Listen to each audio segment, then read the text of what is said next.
O sea, gracias. Todos los juegos, o la mayoría de los juegos, tienen algún concepto de iluminación. O si bien tienen iluminación, o la falta de iluminación es lo que hace, lo que resalta en algún punto. O sea, la iluminación es importante para dar conceptos de profundidad en la escena, pero más allá de eso, quizás a veces nos beneficia la falta de iluminación, si así lo queremos. Por ejemplo, no sé, el Untitled Goose Game o Limbo, que también juega con el espacio negativo, esos juegos que no tienen iluminación, por así decirlo, pero esa falta de iluminación también les da poder. Entonces, la iluminación en sí es muy poderosa. Es lo que define cómo se van a ver nuestras escenas. Y una iluminación que quizás no es adecuada para un juego puede terminar o funcionando mejor o funcionando peor, depende mucho, pero en realidad generalmente funcionando peor. Hay que tener en cuenta qué tipos de iluminación queremos para cada juego y qué estilo queremos darle. Generalmente juegos que buscan más el realismo buscan modelos de iluminación un poco más sofisticados. Nada, eso lo voy a tener en cuenta. Además, la iluminación puede ser como un medio para el juego para narrar también o para mostrar o dar énfasis a cosas. ¿Sí? Por ejemplo, un camino iluminado puede ayudar a un jugador a seguirlo o algo que no está iluminado puede ayudar a ocultar algo o viceversa, etcétera. ¿Sí? O sea, no voy a discutir porque es importante, solo que es importante, crean. Nada. Siguiente, ¿qué es la luz? La luz en realidad es un conjunto de ondas electromagnéticas que viajan a través de fotones y esas ondas tienen longitudes distintas, ¿sí? Conocidas como longitud de onda, y distintas longitudes de onda lo que hacen es dar luz visible para nosotros. Esa luz visible está medida en nanómetros.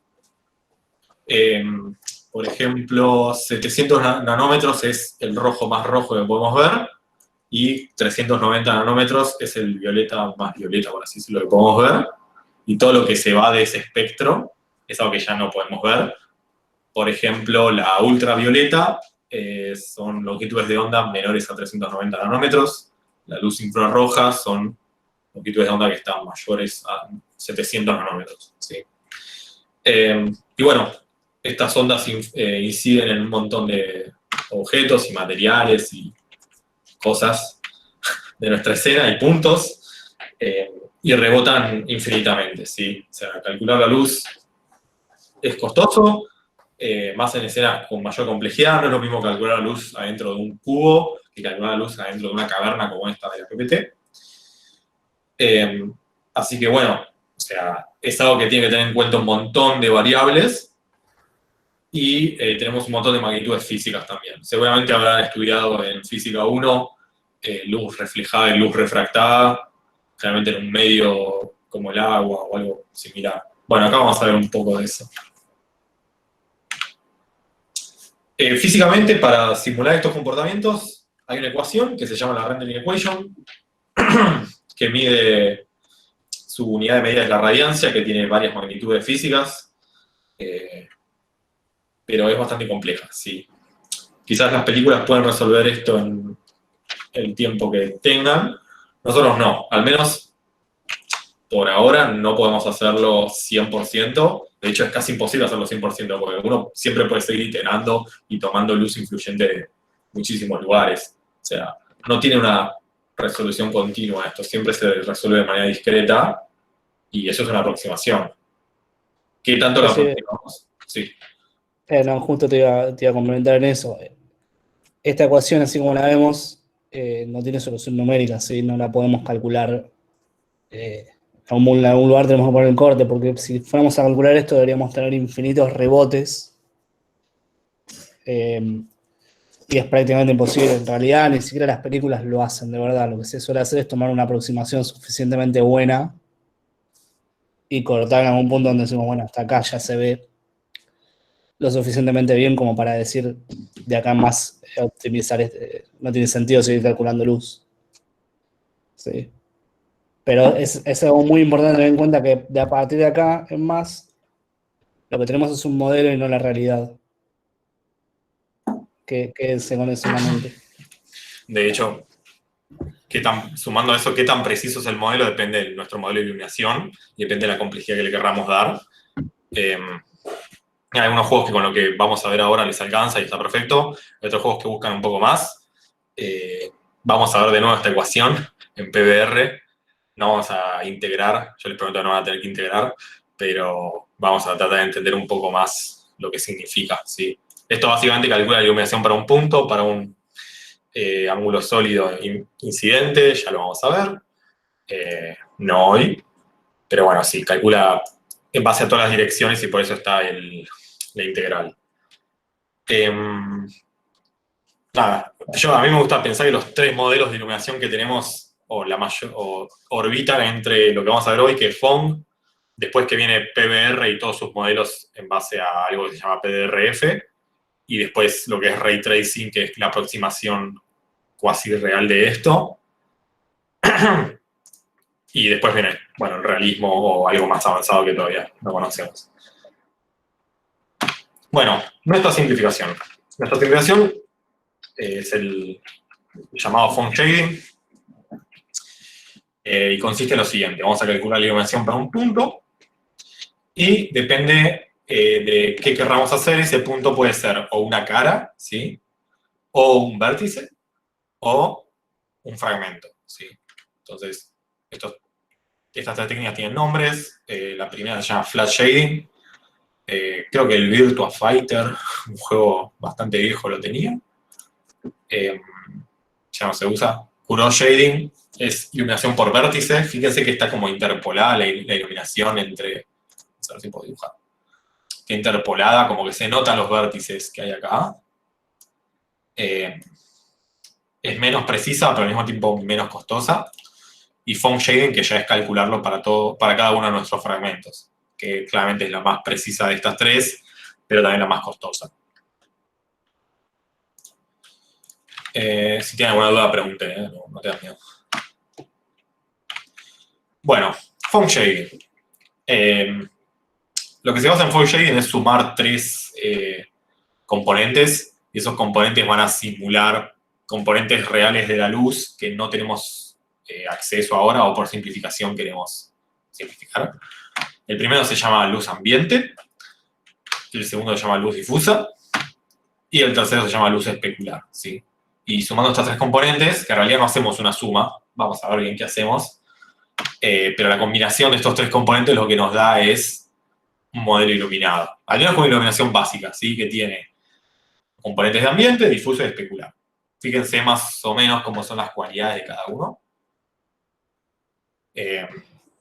Sí. Para completar lo que decía Rolando de las cualidades, ¿no? Esto lo que hace es aproximar la luz de la siguiente manera. La luz ambiente representaría la luz de base, digamos, ¿sí? Todo lo que ilumina indirectamente a nuestro objeto. La luz difusa es la luz que le pega directamente de la luz, allá vamos a ver cómo se calcula, ¿sí? Y llega a nuestros ojos. Y la componente especular es la componente de la luz que directamente incide en nuestra cámara. ¿Sí? Con eso más o menos queda este modelo que es bastante útil y de hecho hasta no ver PBR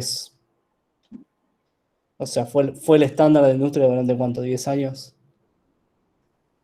Sí, hasta que Epic se puso las pilas. Sí, más o menos. Un poco antes, quizás. Bueno. Vamos a empezar con la luz ambiente. La luz ambiente lo que hace es simular la iluminación global, que en realidad es algo muy complejo. La iluminación global es, por así decirlo, toda la luz indirecta que llega a mi modelo, que es indirecta, que por rebotes o por... sí, básicamente por rebotes incide en mi modelo. Por ejemplo, si mi modelo está en una esquina, toda la luz que le viene a ese modelo por la esquina es compleja de calcular, la iluminación global. ¿Sí?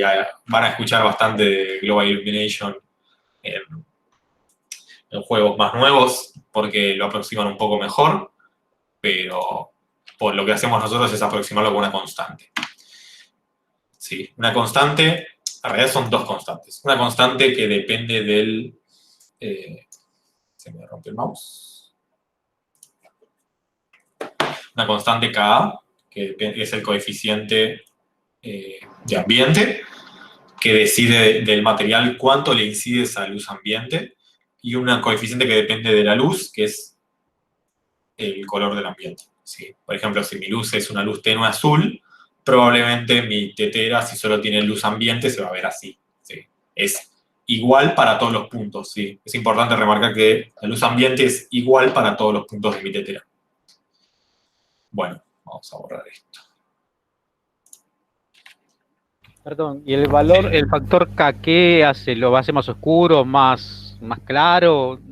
También la pregunta, como es una multiplicación, siempre el valor K lo que hace es hacerlo más oscuro. ¿Sí? Piensa que cuando multiplicamos dos valores, lo que estamos haciendo, siempre que un valor vaya de 0 a 1, lo que estamos haciendo es mezclando un valor con el otro y haciéndolo más oscuro siempre. Entonces, el Ka va de 0 a 1, generalmente, y decide qué tanto le pega la luz ambiente a mi objeto. Si el Ka es de 0,1, por ejemplo, no le pega casi nada la luz ambiente a mi objeto, eso significa que la luz ambiente de la luz, que es mi fuente de iluminación en este caso, va a afectar a la tetera con un coeficiente de 0,1. ¿Sí? O sea, 0,1 por ese color me va a dar el color ambiente de la tetera. ¿Sí? Se ve más o menos. O sea, imagínense que, vamos a pintar un poco, imagínense que mi luz ambiente tiene color. Sí. Yo tengo un poco, el color ambiente, ¿quién me lo da? ¿Es algo que yo lo tengo, lo defino yo o Lo lo da la hereo de luz. algún lado? Lo da la luz, sí. El Ka depende del material o del modelo que voy a dibujar. El ambient color depende de la luz, sí. Pero me lo van a dar, lo voy a tener yo ese valor. Depende de la luz que vos definas. O sea, si vos definís una luz roja, vos vas a definir qué color ambiente quieras. Normalmente Bueno, quieras un bordeaux, ¿sí? está bien, yo lo defino entonces, está bien. Sí, lo definís vos. Por ejemplo, si tenemos este color rojo y mi K es de 0,1, vamos a ver que si puedo tomar 25. Mi color ambiente se va a ver así. No sé si lo llegan a ver porque ya es muy oscuro. Estoy agarrando el rojo y multiplicando por 0,1. ¿Sí? Eso es lo que hace una multiplicación. En el caso de escalares contra colores, por ejemplo. Bueno, vamos a seguir. O sea, la luz ambiente, quédense que aunque, bueno, obviamente todas las luces de todo lo de font depende de la luz y depende del material, pero la luz ambiente es la única que es igual para todos los puntos. ¿Sí? Todos los puntos tienen la misma luz ambiente. Bueno, la luz difusa. ¿Sí? La luz difusa lo que hace es simular la luz refractada, quiere decir la luz que entra en el medio, golpea contra un par de moléculas y sale de nuevo. Perdón, golpea contra un par de moléculas y se absorbe, sí, es totalmente absorbida. Y depende de varias cosas, sí. Así más o menos se ve.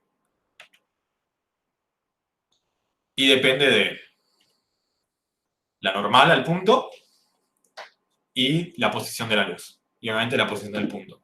¿Qué significa esto? Ahora lo vamos a ver bien. Significa que si esta normal al punto es así, por ejemplo, y mi luz está, bueno, es el mismo dibujo que tiene abajo, y mi luz está acá, este punto va a recibir mucha más luz difusa. Y estos puntos, por ejemplo, que deben tener la normal hacia otro lado, probablemente reciban menos luz difusa. ¿Por qué? Porque el cálculo de la luz difusa es así.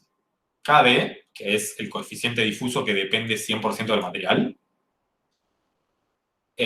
Color difuso, que esto depende de la luz. ¿Sí? Si mi luz es azul, en este caso el color difuso va a ser más o menos azul. Y N-DOTL, y acá es donde viene la matemática. N-DOTL es el producto escalar entre la normal y el vector L. El vector L es un vector que va desde el punto en el que estoy calculando todo esto hacia la posición de la luz. ¿Qué me da esto? ¿Alguien se acuerda qué hacía el producto escalar? Define qué tan orientado están dos vectores en el espacio. O con Muy bien. respecto uno del otro. Muy bien, sí. O qué tan paralelos, sí. ¿Qué quiere decir esto? Que n de OTL va de -1 a 1. Si, vamos a dibujarlo bien. Si mi vector L está igual a la normal, con mismo sentido, va a ser 1. Si mi vector L está, no veo el mouse, está perpendicular, va a ser 0. Y si mi vector L está para abajo, cosa que es medio raro, va a ser -1, ¿sí? Un par de cosas, ¿sí? 2 cosas. Antes que eso, se ve más o menos acá, o sea, fíjense que las partes de la tetera que están más sombreadas son las partes que apuntan menos hacia la luz. Y las partes que están más iluminadas son las partes que apuntan más hacia la luz. Y todo depende de este vector normal. ¿Sí? O sea, piensen como que hay un gradiente de líneas acá, que son las normales. Y por ejemplo, este último que acabo de dibujar, este por ejemplo, no va a recibir tanta luz difusa como este que está súper orientado hacia la luz. ¿Sí? Se ve bien esto porque es la base de un montón de cosas. Saber el producto vectorial de dos vectores es la base para todo, por así decirlo.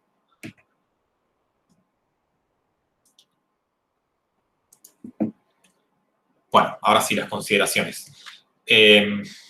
Primero, el producto vectorial no es lineal. ¿Qué quiere decir esto? Escalar. El producto escalar, gracias, no es lineal. Muchas gracias. ¿Qué quiere decir? Que, por ejemplo, estos dos vectores, que no veo el mouse, no va a dar un dot, n dot l no va a dar 0,5, ¿sí? Como esto depende del ángulo, esto probablemente dé 0,707, ¿sí? Porque es un vector que es más o menos parecido al 1,1 normalizado. ¿Qué quiere decir que no sea lineal? Que a la mitad entre los dos vectores no es 0,5, ¿sí? Comentario para que sepan cuando estén haciendo shaders, el producto vectorial no es lineal, pero sí, si están súper alineados te va a dar 1 y si no están nada alineados te va a dar 0. ¿Sí? Solo que los valores en el medio no varían linealmente. Lo segundo que vamos a ver es que esto va de -1 a 1 y esto quizás no nos sirve tanto, porque si van de -1 a 1 significa que puedo tener valores negativos. Por ejemplo, este cacho que está mirando para atrás probablemente tenga un valor de -1. Y no queremos restar luz, ¿sí? Queremos que haya luz o que no haya luz, pero no restarla. ¿Dónde está? Claro. Acuérdense, acá estamos iluminando. Hasta donde sabemos, en ninguna parte del mundo físico hay una luz que reste iluminación. Materia oscura. Claro. Eh, Eso, siempre que lo tengamos en mente, que lo que estamos haciendo es iluminar, nos debería ser como intuitivo el hecho de, che, me está dando negativo esto. Porque a veces pasa que uno programa su algoritmo de iluminación, todo hermoso, y de pronto te queda un agujero negro a un lado y decís, ¿pero qué está pasando acá? Horas y horas tratando de saber que había un menos que faltaba por ahí. sí, en realidad lo que hacemos es a este producto vectorial, perdón, escalar, siempre digo vectorial. Lo que hacemos es algo que se llama saturarlo o hacerle un clamp, que es tomar desde 0 a 1. Y si el valor es menor que 0, da 0, y si el valor es mayor que 1, da 1. Y listo, o sea, no hay más. No hay más valores posibles que los que estén entre 0 y 1. Ahora lo vamos a ver bien. ¿Qué más? Y la otra cosa, que el producto producto escalar, perdón, en este caso nos sirve cuando los vectores son normalizados, ¿sí? Así que en este caso, como queremos tomar direcciones nada más, no vectores que tengan unidad mayor a 1, normalizamos los vectores siempre. De esa manera, el n de OTL nos va a dar entre -1 y 1 y no entre -5 y 5, por ejemplo. Bueno, lo que es importante remarcar de la luz difusa es que depende, ahora no solo de... No es igual para todos los puntos, sino que depende de la normal del punto y la posición de la luz, ¿sí? Bueno, luz especular. La luz especular, contrario a la luz difusa, es la luz que se refleja. Es decir, no sé, ¿vieron alguna vez una mesa pulida, van a poder ver algún destello de luz, de la luz que está por ahí, van a poder ver como un manchón blanco que se ve que brilla. Bueno, esa es la luz especular mal explicada.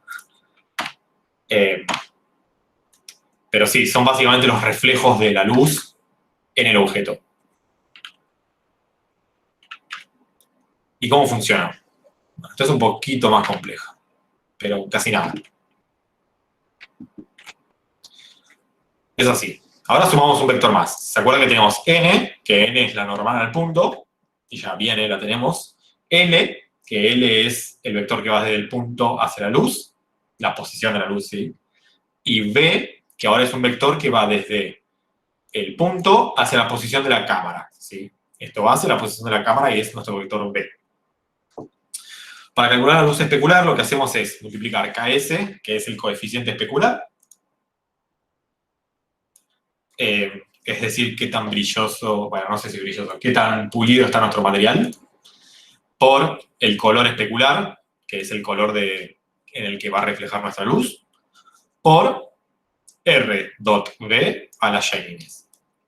No se asusten de esto, es bastante simple. Shininess es un coeficiente del material también, que implica qué tan brilloso es el material, y es un exponente. Y R dot V, ahora lo vemos. Primero V. V ya vimos que es el vector que va desde el punto hacia la luz, hacia la cámara, perdón. Por eso se llama V, de vista. R es un vector que sale de reflejar L en N, ¿sí? Es una operación matemática que lo que hace es refleja este vector y nos da este vector R. Entonces, ¿qué significa esto? Que según qué tan alineada esté mi vista hacia este punto, hacia el vector R de este punto, vamos a poder ver más o menos luz especular. Esto quiere decir que la luz especular depende de dónde la miremos, ¿sí? No es lo mismo mirar una mesa desde arriba hacia abajo que mirarla con un ángulo un poco más inclinado, ¿sí? Todo depende del ángulo en que le estemos viendo. R es el vector reflexión, que es básicamente el reflejo entre L y N. Es una operación matemática que me da un vector resultado de L y N, ¿sí? Y nos sirve para este cálculo. Ahora vamos a calcularlo. Sí, alguien preguntó algo. No, yo. Ese es el vector de reflexión de Física 1, cuando ven óptica geométrica. Exacto, como dijo recién Alejo, si se fijan, el cálculo es con... Lo que hace es medir el ángulo entre R y B. Entonces, si vos estás exactamente sobre R, te va a dar 1. Entonces te va a quedar un montón de luz especular, y si estás para otro lado, te va a dar menos. ¿Sí? Bueno, ya tenemos entonces... me copié una flechita. Ya tenemos entonces nuestro Phong shading, que es ambiente y difuso y especular, y como resultado nos da esta forma bien iluminada, o algo mejor de lo que teníamos antes, que era solo usar una textura. Y fíjense que esta es la fórmula por ahora, y que estas 4 componentes dependen del material. Ka, que es el coeficiente ambiente, Kd, que es el coeficiente difuso, Ks, que es el coeficiente especular, y shininess, ¿sí? Estos 4 valores, que son valores flotantes, dependen del material. Y el ambient color, el diffuse color y el specular color, todos dependen de la luz, ¿sí? A ver si explicamos bien colores hasta ahora. ¿Alguien me sabe decir cuánto me va a dar la suma de los coeficientes K en esa fórmula? 1. Bien, ¿por qué? Porque como se suma, no me puedo pasar del máximo color, digamos, del blanco. ¿No? Ok, Es como balancear qué tanto pesa cada uno de los colores con respecto al total de la luz, del color, ¿no? exactamente. Bien, ahora eso, vamos a ver, Roland va a explicar ahora que no es tan así, pero en principio sí, esa es la idea. Nosotros estamos balanceando en cuanto qué parte de la luz incide en qué cantidad en nuestra iluminación final. Por ejemplo, un objeto como una madera sin barnizar tendría un KD muy alto, y un KS muy bajo, porque la madera sin barnizar, por ejemplo, no refleja tan bien la luz, pero sí absorbe mucha parte de esta luz. Refleja más de lo que, perdón, absorbe más de lo que refleja. Entonces necesitamos un KD más alto y un KS más bajo. Caso contrario, una bola de bowling un poco más pulida, realmente tiene un KD un poco más bajo y un KS bastante más alto. ¿Sí? Bueno. Perdón, entonces de esa suma no puede dar más de uno, dijeron. La suma de los KA, KS y KD.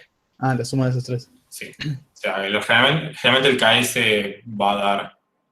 O sea, el KS va a dar uno para estos valores, o más que uno para estos valores, y para el resto va a dar menos.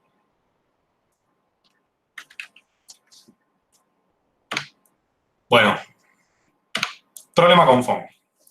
El problema con FON, o sea, funciona bastante bien, pero hay un problema. ¿Qué pasa cuando el ángulo entre R y B es mayor que 90 grados?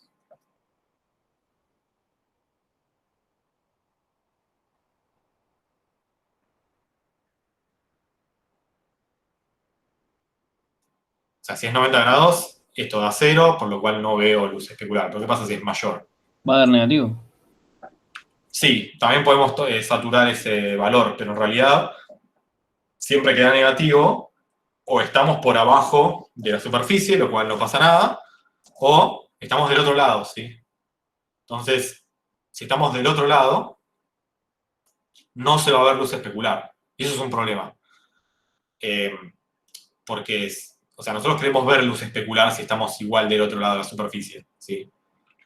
Es algo que, o sea, es físicamente posible, pero Phong no lo respeta. Así que lo que hacemos es usar un modelo que se llama BlinkFong, que lo que hace es, en vez de usar el vector usar el vector H, mezclé H con R. H es el vector halfway, como mitad de camino, y es bastante fácil de calcular. Se calcula con L más B normalizado. Y la suma de esa normalizada nos da este vectorcito que está acá, que se llama H. Y bueno, viendo qué tan paralelo es H con N, es que ahora voy a tener mi nuevo coeficiente especular, ¿sí? Perdón, mi nuevo color especular. Es un reemplazo de la luz especular anterior por la luz especular esta nueva, ¿sí? Sirve porque da resultados más realistas. Realmente en toda la práctica vamos a usar esto, ¿sí? O sea, pueden casi olvidarse de R. Mentira, ténganlo en cuenta, pero en lo práctico usen BlinkFong, que es mejor. Acá están algunos resultados de reflexiones más realistas. Si ustedes se paran pasándose ese ángulo de 90 grados, van a ver luz especular, contrario a FON, que no lo van a ver. Es una optimización, es una mejora bastante barata. O sea, lo único que hacemos es cambiar el vector R por un vector, perdón, cambiar el R.B por H.N, que es bastante parecido, solo que tenemos que sumar dos vectores. Bastante sencillo. Bueno, la ecuación final da más o menos así, ¿sí? O sea, esta es la ecuación final que nosotros tomamos en la cátedra. Hay un montón de otros tipos de maneras de integrar esto, pero hacemos lo siguiente. Tenemos la luz ambiente y la luz difusa, que esto es un color, ¿eh? O sea, las dos son colores, o sea, están definidos en RGB. Las sumamos y las multiplicamos por el color de nuestro texel, que es el color de nuestra textura, ¿sí? O sea, agarramos el color de nuestra textura y lo multiplicamos por estos dos valores, que ya tienen multiplicación por el K, KD, etc. Y últimamente le sumamos el color especular. ¿Por qué hacemos esto? Porque el color especular no depende del color de la textura, ¿sí? Los otros dos sí dependen del color de la textura, pero inicialmente el color especular no. Solo sepan que esta es nuestra fórmula final, por así decirlo. ¿Alguna pregunta con esto? Hasta acá. Sí, disculpa, no me quedó claro cuál era el vector H. Sí, vamos para atrás. Borro esto. El vector H es el siguiente. Agarramos el vector L y agarramos el vector B. ¿Sí? y lo sumamos. ¿Qué significa sumar un vector? Bueno, ya sé, espero que se acuerden de álgebra, pero es básicamente pararse en la punta de un vector y agregarle el otro. Esto da más o menos así, ¿sí? El rombo, ¿no? Claro, el rombo. Y si estamos en el vector B y le sumamos L, va a dar este punto, ¿sí? Entonces el H final, o sea, L más B, siempre apunta acá. Vamos a borrarlo. El H siempre apunta acá porque es el rombo entre los dos. ¿Y por qué esto es que soluciona el problema que teníamos antes? Porque de esta manera, si vos te pasás con el H para acá, por ejemplo, que te pasaste de estos 90 grados, vas a igual ver luz especular, contrario al R que no veías luz especular, si te pasabas. Ah, ok. Bueno, gracias. De nada. O sea, recuerden que hay que normalizarlo esto para que te quede unidad 1. Para que te quede, perdón, de longitud 1. Y bueno, es bastante simple la matemática de esto. Ahora lo vamos a ver en un ejemplo práctico. Los resultados acá los pueden ver. Si no, es un buen momento, un segundo, para pasarles un link. ¿Cómo se llama? Hay un ejemplo en WebGL. WebGL es una implementación de OpenGL o de algún modelo de OpenGL para web. Es un poco menos performante en general, pero ahí pasé un link. Entren a ese link y van a ver un modelo 3D que se conoce como Knot o nudo, iluminado con font, por fragmento. Y ahí pueden configurarlo, cambiarlo, ponerle por vértice, por fragmento, por ver la diferencia entre font y blink font, ¿sí? En ese link pueden ver esto práctico bien rápido para verlo funcionando. Igual tienen un ejemplo en el samples de Monogame. Ahí hay un ejemplo de blink font con una escena. Bueno.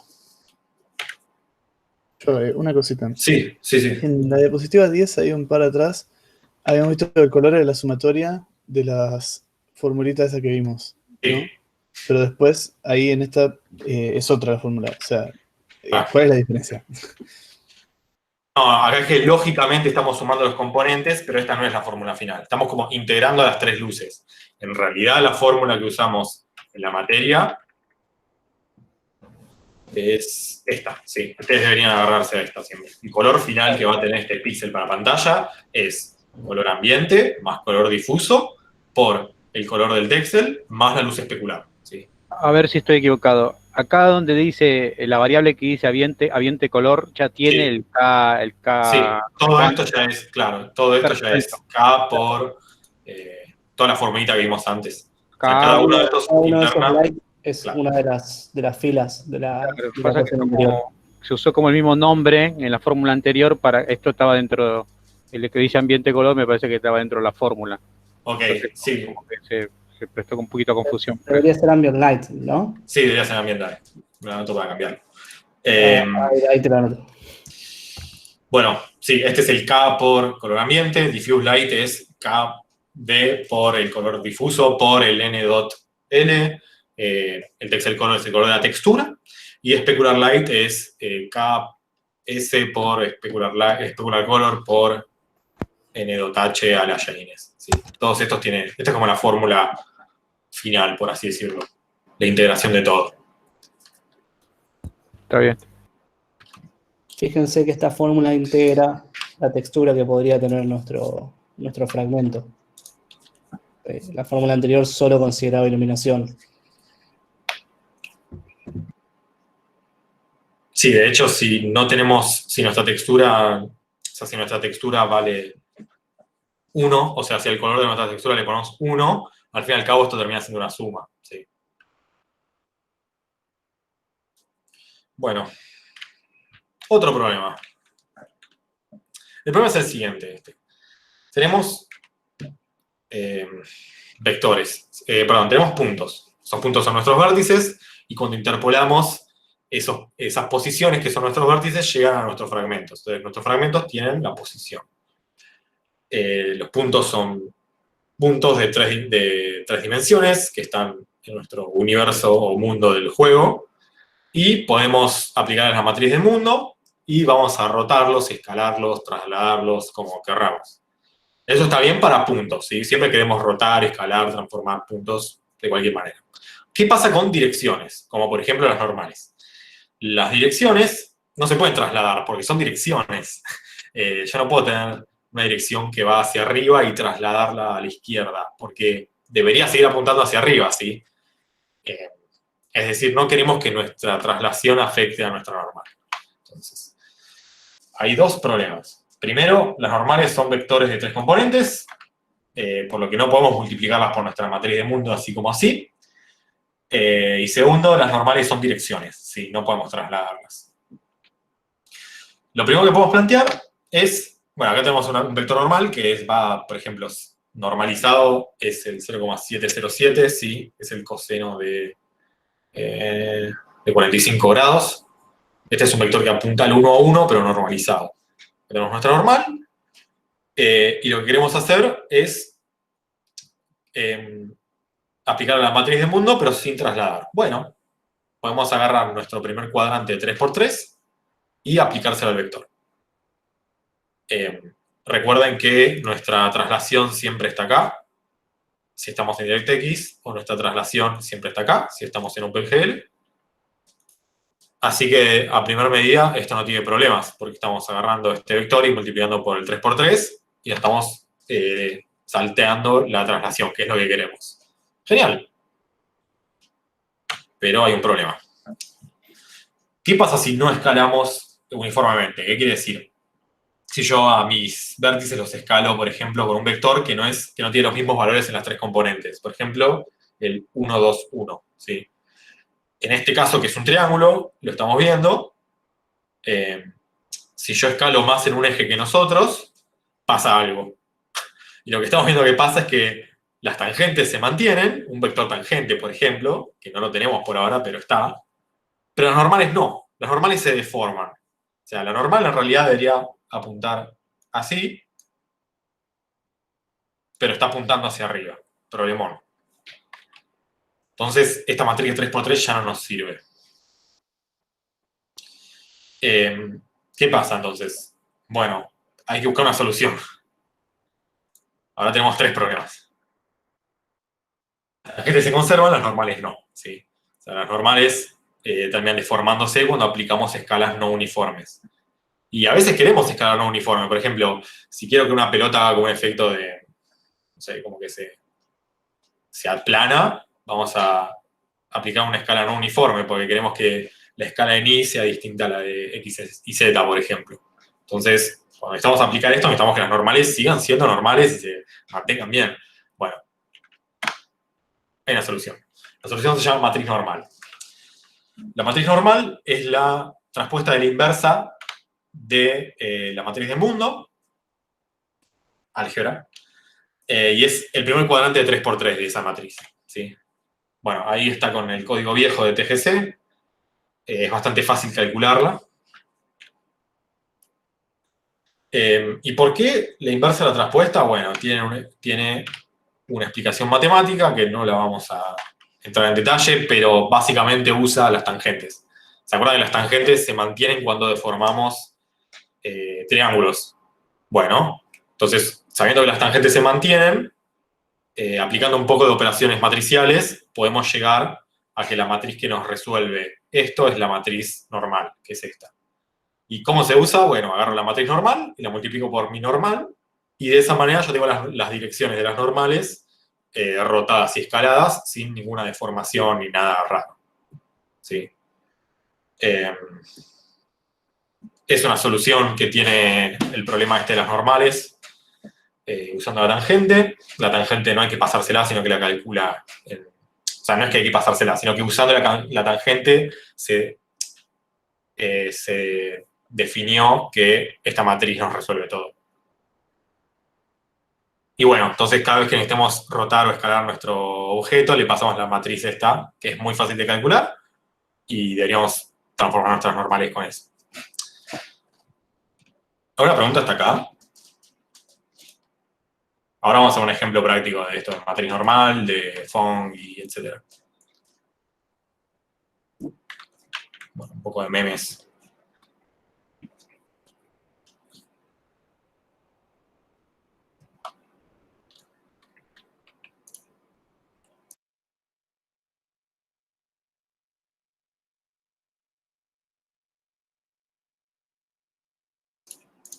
Estoy buscando la deducción de la matriz normal. Que la tenía por ahí. Para quien le interese un poco más la parte matemática de esto. Bueno, después de la clase se los mandamos.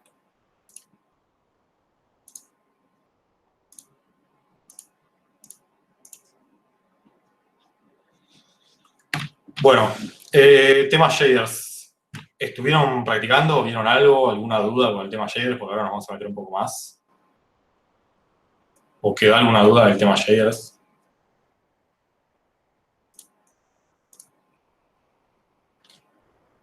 Bueno. Yo traté de ponerme, pero realmente no logré, no me acordaba mucho y como no estaba la clase ni encontré ningún apunte que tuviera nada de Monogame, me quedé medio trabado. Ok. Pensando. Hay ejemplos de shaders en Monogame. Perdón, en los ejemplos que tenemos. Hoy vamos a indagar sobre uno de ellos, que un poco lo di un poco vuelta. Genial. Compartir pantalla.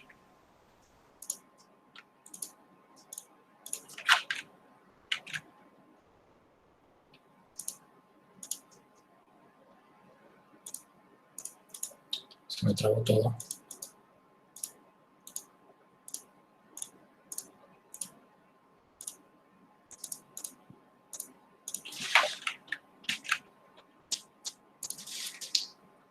Quiero esto a la derecha.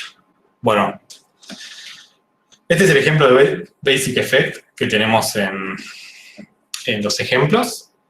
Tenemos una cámara, tenemos un modelo que es TGCcito, tenemos un efecto básico. ¿Qué más tenemos? Bueno, acá carga el efecto básico. Y tenemos nuestro método Draw.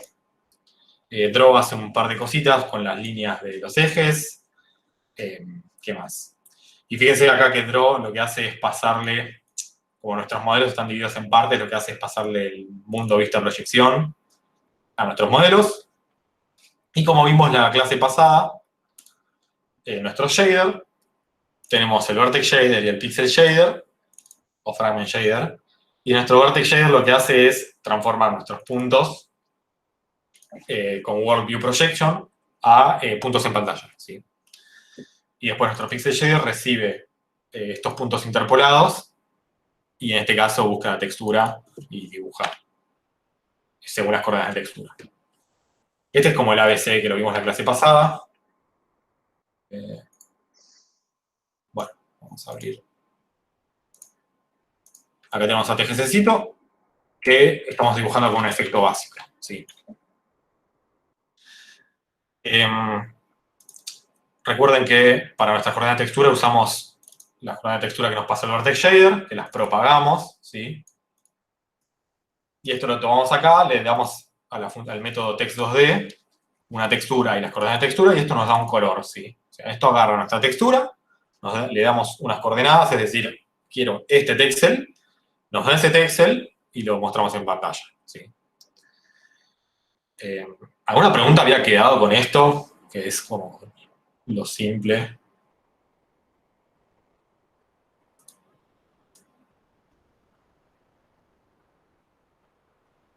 Bueno. Una consulta. Sí.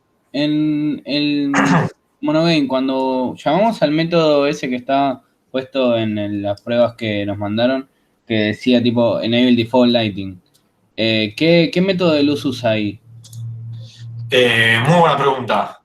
La idea es que pueden usar eso para probar, pero la idea es que ustedes ponen su propio font o Blink Font.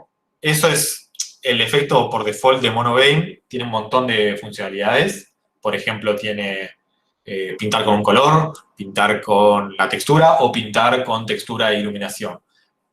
No lo leímos bien, creo que es font básico ese, Sí. si mal no recuerdo. Eso es un font básico que define una posición de la luz y en base a eso dibuja el modelo. La idea es que ustedes no usen. ¿Cómo? Una array de luces y cosas. Sí, de hecho, creo que era un basic effect eso. Vamos a ver qué método se expone. Sí. Bueno, tiene Lighting Enabled, Ambient Light Color, tiene Diffuse Color. Bueno, acá puedes pasarle algunas luces. La idea es que ustedes codeen sus propias luces, o sea, tiene un montón de funcionalidades esto y según lo que vos habilites o deshabilites, cambia el shader. Está bueno, pero es medio una navaja, ¿cómo se dice? Una Victorinox. Tiene un montón de cositas y no sabes qué hace. Eso. A ver, la idea es esta. El shader ese va a hacer un montón de cosas. Está bastante optimizado. Si lo usan se va a ver bien. La idea de la materia es que aprendan a codear un shader como ese, no que lo usen. Exacto. Entonces, no sirve para el TP. Para probar está buenísimo. Si quieren ver el código es open source. En algún lado está, no sé dónde. Sí, está en el repo de MonoGame. Por eso decía que tomen con pinzas ese shader porque está en el repo de MonoGame, pero se calcula el shader según variables que vos le pongas. Por ejemplo, si habilitás el vertex color y deshabilitás la iluminación, va a usar como internamente otro shader. Si habilitás la iluminación, va a usar internamente otro shader que tiene iluminación. Entonces, como que lo va cambiando según lo que vos hagas. Por eso está bien para probar, pero al momento de hacer shaders van a tener que ustedes hacer los suyos. ¿Sí? No sé si eso contesta tu pregunta, Alejo. Sí, perfecto. Genial. Bueno. ¿Qué vamos a ver? Sí. Bueno, acá tenemos el shader base. ¿Sí? El shader base, de nuevo, agarra una posición y la proyecta a pantalla con la matriz de mundo, vista, proyección. Y agarra coordenadas de textura y las pasa. También en este ejemplo pasamos el color. Puede servirnos o no. Vamos a ver qué pasa si vamos a multiplicar por este color. Y vamos a darle un peso. Por ejemplo, 0,25 más color por 0,75. No sé qué va a hacer esto, lo soy sincero. Sé qué va a hacer, pero no sé qué color está necesito ahora. Así que... Bueno, está rojo TGCito. El color que tiene TGCito es rojo. Entonces esto lo que hace es tomar el color de la textura, el color del modelo, que tiene cada uno de los vértices, multiplicar la textura por 0,25 y el color por 0,75. ¿Sí? ¿Alguien se acuerda de más o menos a qué se parece esta fórmula de la clase 1? ¿Se acuerdan cómo mezclábamos color y alfa? ¿Para hacer transparencias? Sí, para hacer transparencia generalmente se usa esta fórmula. Claro, pero la pregunta es, ¿qué es una transparencia? Mezclar colores. Exacto. Exactamente. Entonces, queremos mezclar colores, o mezclar valores en ese caso. Vamos a mostrarles un operador que se llama LERP. LERP es una función en realidad de la placa de video, que está codeada en la placa de video. Lo que hace es, como dice acá, una interpolación lineal. ¿Qué quiere decir? Yo puedo pasar un primer valor, por ejemplo, el color de la textura, un segundo valor, que es, por ejemplo, el color de mi vértice ya interpolado, y un tercer valor. Y el tercer valor es el que le da la magia. ¿Qué hace esto? Toma, vamos a escribirlo igual. Color por 0,5, no se me confundo, más input color por 0,75. Esto es lo que hace LERP, ¿sí? LERP lo que hace es una interpolación lineal entre dos valores. ¿Qué quiere decir esto? Que el tercer valor va a definir qué tanto del primero tomo y qué tanto del segundo tomo. Si el tercer valor es 1, voy a tomar todo del segundo y nada del primero. Si el tercer valor es 0, voy a tomar todo del primero y nada del segundo. Y si el valor está, por ejemplo, 0,75, voy a tomar más del segundo y menos del primero, ¿sí? Entonces, este valor lo que me hace es interpolar linealmente entre dos, ¿sí? Por ejemplo, si esto es 0,5, lerp lo que va a hacer es 0,5 de este y 0,5 del otro. ¿Sí? Vamos a ver qué hace.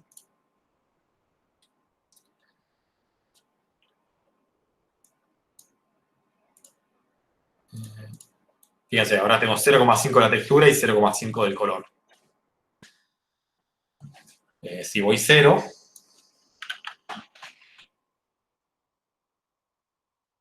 supongo que esto no lo va a recargar. Si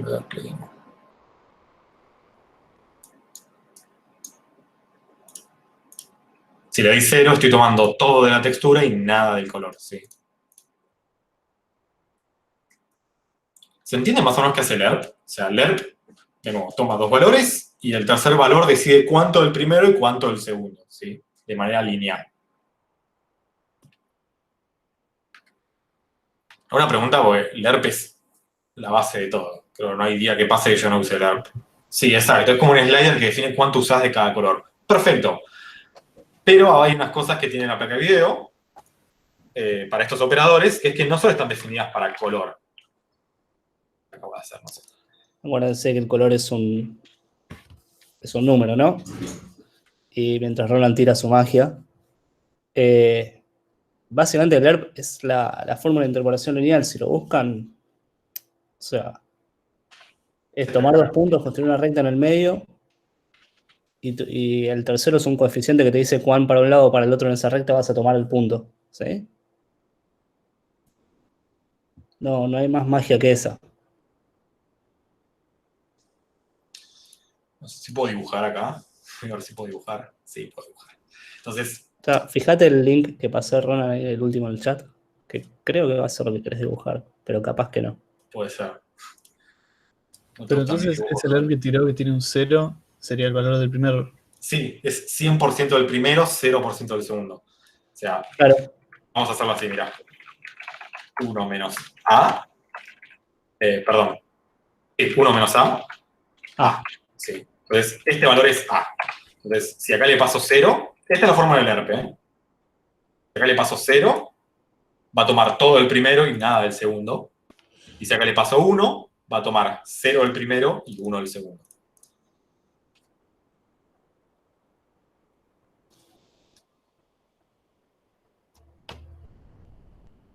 Bueno, vamos a ver lo que pasó Javi, que debe ser seguro lo que quería dibujar. Sí. ¿No? Sí, bueno, este es entre 2 puntos. Sí, esto es entre 2 puntos.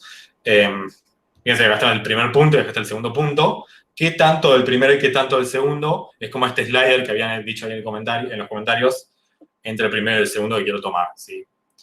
Yo lo que iba a dibujar es más entre vectores. Por ejemplo, si tengo un vector verde hacia allá y un vector magenta hacia allá. Y en el medio, o sea, tengo estos dos vectores. En el medio de estos dos vectores yo tengo una recta. ¿Sí? Entonces, si yo, por ejemplo, tomo el 0,5, ¿sí? O sea, la mitad de uno y la mitad de otro, este va a ser mi valor de final. ¿Sí? O sea, la mitad entre los dos valores. Entonces, lerp me vuelve, según lo que yo le pase en el tercer valor, como si fuese valores en el medio de estos dos. ¿Sí? Obviamente esto acá está aplicado a vectores, pero lo podemos aplicar a números, ¿sí? Por ejemplo, float value, o el nombre value, pero no importa. 0,3, 0,6, 0,5. ¿Sí? Acá estoy tomando escalares. Siempre es lo mismo describir esa función de ahí arriba, lo que está en comentario. Lo que pasa es que el lerp está cableado en la placa de video, por ende va a andar siempre más rápido. Y funciona para n dimensiones, ¿no? ¿Qué va a dar este valor?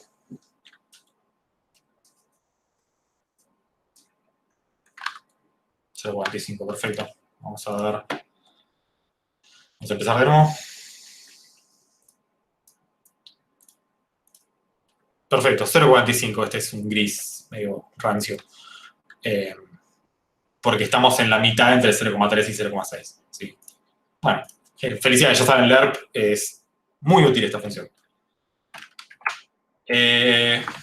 Vamos con otra función.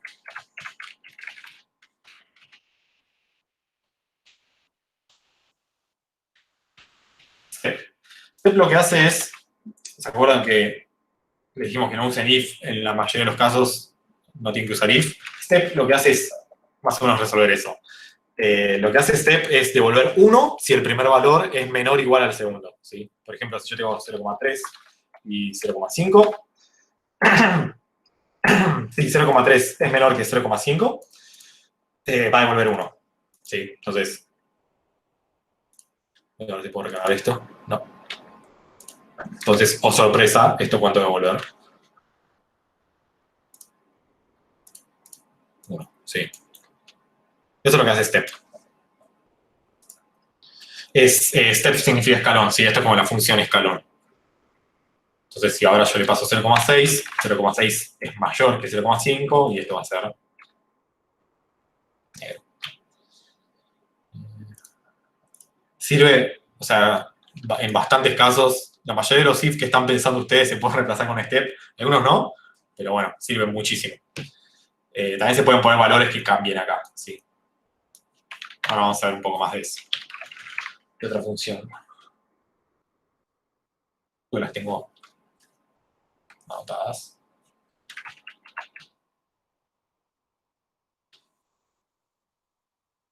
Vamos a hacer una cosa.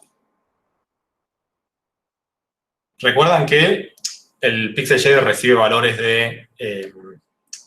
de lo que dio mi vertex shader interpolado, o sea, el color, la coordenada de textura y la posición interpoladas, pero también puede recibir valores de afuera, ¿sí? Esto que llamamos uniformes, por ejemplo, la matriz de mundo, la matriz de vista, la matriz de proyección, esta matriz de mundo, vista, proyección, y también un valor que se llama el tiempo, que es un valor que definimos que es un flotante, y podemos pasárselo. No sé si se lo estamos pasando, la manera de pasar valores es esta, ya lo vimos en la clase pasada. Yo pongo el signo de pregunta acá porque si no está definido o no se usa y está este método de decir no estás encontrando, no estoy encontrando este uniforme en el shader, voy a romper. ¿Sí? Entonces yo me guardo poner el signo de pregunta, no es lo más efectivo, pero no importa. Lo que hace el signo de pregunta es que si no está definido no ejecuta este método. Pero bueno, acá le estamos pasando el tiempo. Y de esta manera, en el shader podemos tomar el tiempo. ¿Sí? Por ejemplo, tomamos el tiempo. ¿Qué va a devolver esto? ¿Qué va a devolver esto? ¿Quién sabe?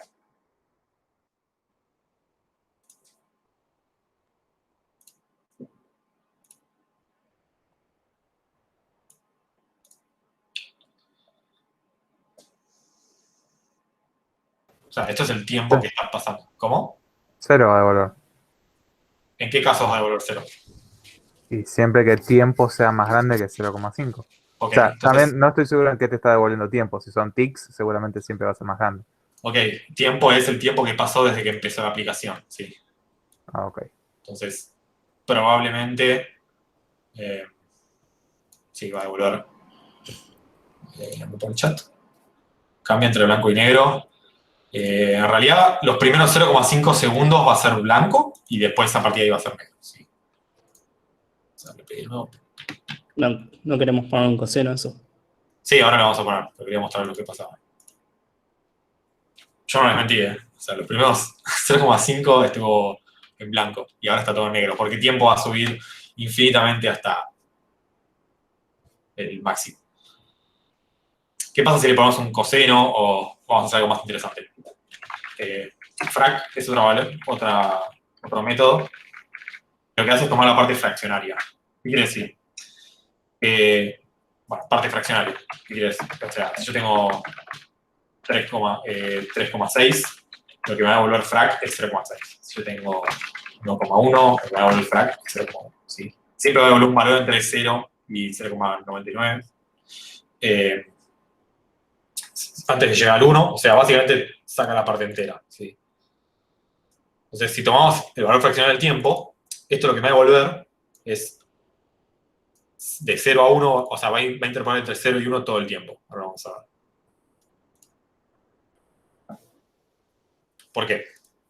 Porque imagínense que mi tiempo es un valor muy grande. Y en cada segundo va de 0 hasta que acá llega a 80, ¿no? O bueno, vamos de 80 a 81, sí. Va creciendo todo el tiempo, y va creciendo y va creciendo. Entonces, frac siempre va a volver la parte fraccionaria. 0,1, 0, hasta 0,1. Entonces, tomando siempre la parte fraccionaria, siempre va a volver algo entre 0 y 1. Y la primera parte de ese segundo va a ser menor que 0,5 y la segunda parte va a ser mayor y se va a ir. Entonces, como step me da 1 si es menor o igual, hace este intercalado. ¿Sí? Una pregunta con frac.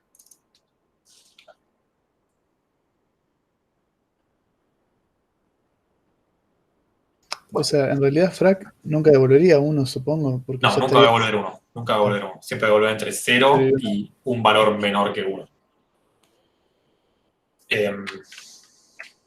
El opuesto a frac es floor. Floor lo que hace es...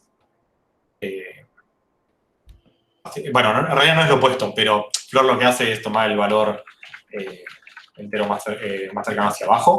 Por ejemplo, si tengo esto, lo que va a hacer es devolverme este número. ¿Sí? O sea, saca la parte fraccionaria.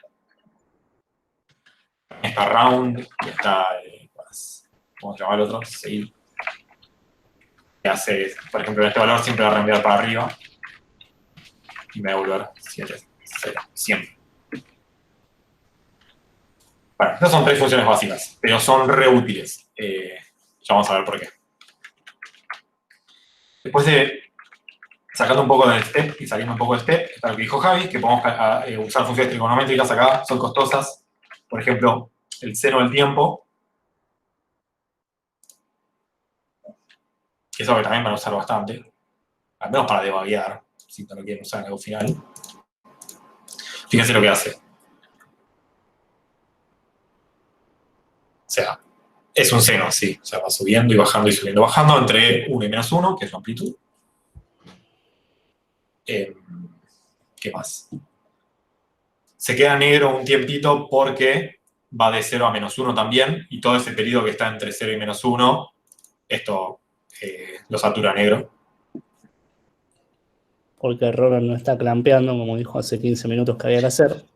Y eso nos lleva a nuestra nueva función, que es lo que les dije antes. Saturate lo que hace es agarra un valor y me devuelve ese valor con un máximo y un mínimo entre 0 y 1. ¿Sí? Es lo mismo que hacer min 0 más 1. Sí, lo mismo que hacer esto. Esto va a dar el mismo resultado, porque los valores que son menos 1, la placa de video igual va a decir, esto es negro. Sí.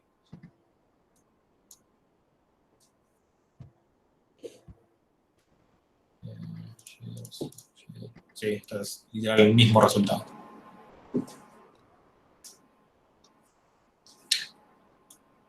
Pregunta matemática. Si quisiéramos que esto, en vez de ir entre menos 1 y 1, vaya entre 0 y 1, pero con el piso en 0, es decir, que toque el 0 y vuelva a subir. ¿Qué tenemos que hacer con este valor? ¿Valor absoluto?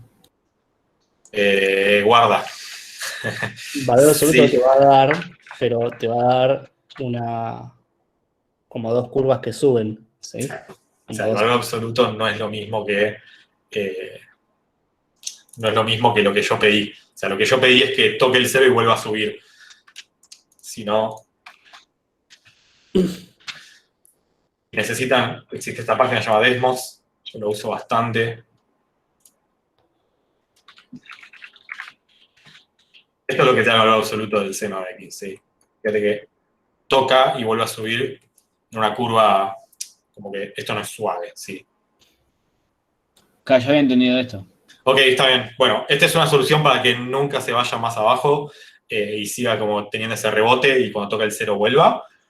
Pero, ¿qué pasa si quiero que mi onda toque el 0 y vuelva a subir de una manera sinusoidal? Tengo que subirlo y escalarlo para que sea más chiquito. Muy bien, muy bien. ¿Cómo hago eso? Lo tengo que subir en 1 y lo tengo que escalar en 0.5, ¿no? ¿Así? Creo que sí. Vamos a hacer la prueba. Lo probamos también.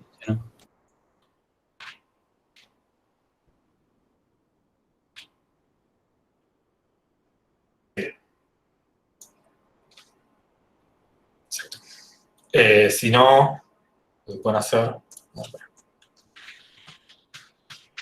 No pueden hacer esto también.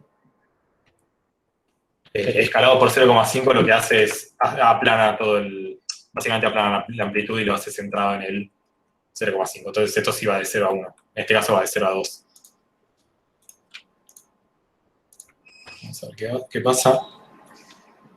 Ahora sí va a tocar el 0 y no va a volver a...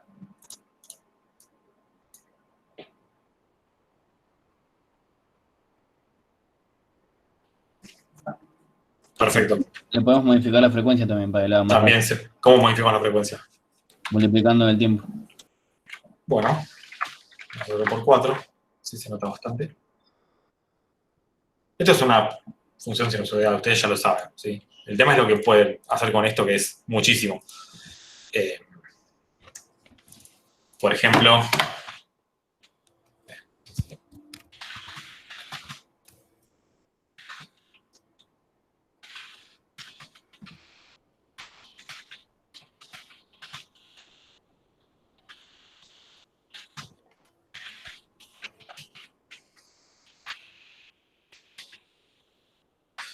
con un 3, hace esto.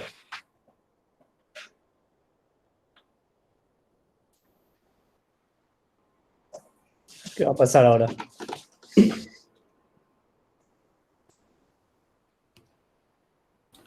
Va a ser lo mismo, pero no con negro y con blanco, sino con otros colores, ¿no? ¿Qué colores? Con rojo y verde. Azul. Pero está bien.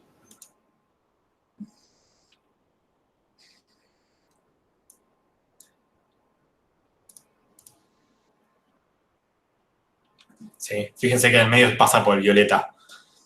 Y pasa por el violeta porque en algún punto en el medio de estos dos, o sea, esto con 0,5 en el medio, lo que va a devolver es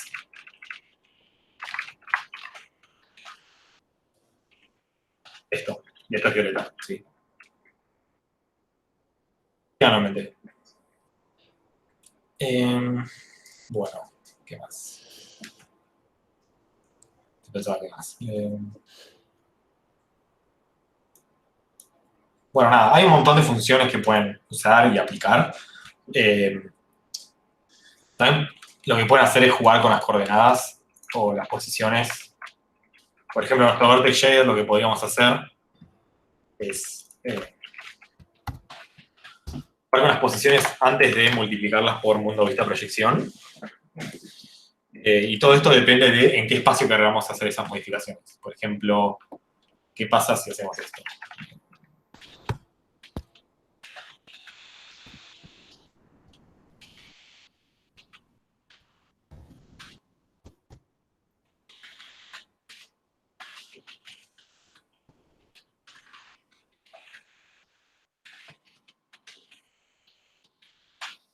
¿Qué va a pasar en este caso?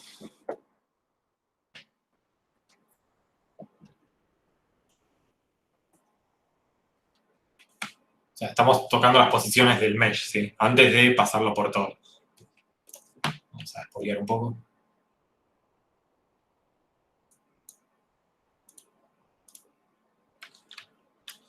No pasó nada. Un segundo. ¿Sabes por qué no usa time? Además de que no uso time, no estoy escalando esto. Siempre me olvido de esta forma. Bueno, hice algo raro. Capaz que yo estoy viendo mal, pero estás queriendo poner la posición Z en función de Y. Exacto. Bueno, ahora sí se ve, porque estaba en X. ¿Es más o menos lo que logra esto? ¡Qué loco! Sí, esto es un principio. O sea, podríamos apaciguar un poco más esto y que quede un poco más tranquilo. ¿Lo podés poner en wireframe eso? No tenemos wireframe por... A ver. No. Que René me corrija, creo que no tenemos wireframe. No. Pero- Tendrás que editarlo en el código, no importa. Sí, no. Eso es un viaje. No es tan difícil. Si no lo querés hacer bien. Bueno. ¿Entienden lo que está sucediendo ahí? No. Bueno, ¿qué es lo que está haciendo Ronan con ese input.position.z? Le está sumando algo, ¿sí? Le está sumando un número que se calcula a partir de la posición en i y cosas. No interesa, podría ser cualquier otra cosa. Ahora, fíjense ¿qué significa en el espacio sumarle un número a la coordenada z de un punto? Lo mueve en esa dirección. Exacto. Entonces Ronan tiró su magia de senos y cosas, y lo que hace es mover ese punto para adelante y para atrás en z. Claro, pero hace con respecto a la posición en I, por eso es que hace. Exacto. O sea, como es con respecto a la posición en I, y también sumado el tiempo, lo que logramos es esa ondulación, por así decir, en I, ¿sí? O sea, piensen que esto es como un seno en I, proyectado en eje Z. Si vos no sumaras la posición en I, Sí, todo el modelo se desplazaría para adelante y para atrás. claro. Uniformemente. Vamos a hacer esa prueba.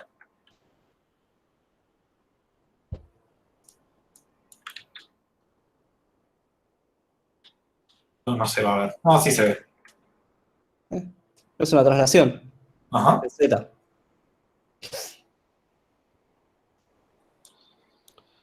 Muy bien. Ahora, esta idea muy simple de cómo, fíjense que nos está permitiendo desplazar vértices uno por uno, no con todo el modelo. O sea, Lo cual- también. Sí, perdón. No, siga. O sea, también por eso tenemos la matriz de mundo vista proyección acá. Imagínense si tuviésemos que multiplicar todos los vértices del modelo uno por uno en la CPU. Quilombo. Problema. O sea, básicamente es un montón de vértices para multiplicar en la CPU. Acá, como tenemos paralización, podemos multiplicarlos uno por esta matriz y de esa manera ya dejarlos listos para la pantalla. Si esto lo tiene que hacer la CPU de manera secuencial, perdimos. ¿Sí? O sea, por eso lo hacemos acá. Preparamos nuestro mundo vista proyección en la CPU una vez para cada frame, lo mandamos a la GPU y la GPU multiplica cada punto por esta matriz. ¿Sí? Porque lo puede hacer 1000 veces más rápido, porque lo hace por cada vértice. O sea, una consulta, todo lo que se pueda dejar para que calcule la GPU, mejor, ¿no? No. Guarda con eso. Porque mundo vista proyección, voy a mostrar un ejemplo donde esto no es tan óptimo. Fíjense, acá estamos en nuestra aplicación. ¿Sí? Estamos en la CPU. Y vamos a mandar mundo vista proyección. ¿Sí? Pero en vez de mandar mundo vista proyección por separado, lo estoy mandando todo junto. ¿Por qué? Bueno, mandarlo todo junto implica que por vértice yo me ahorro de hacer esto.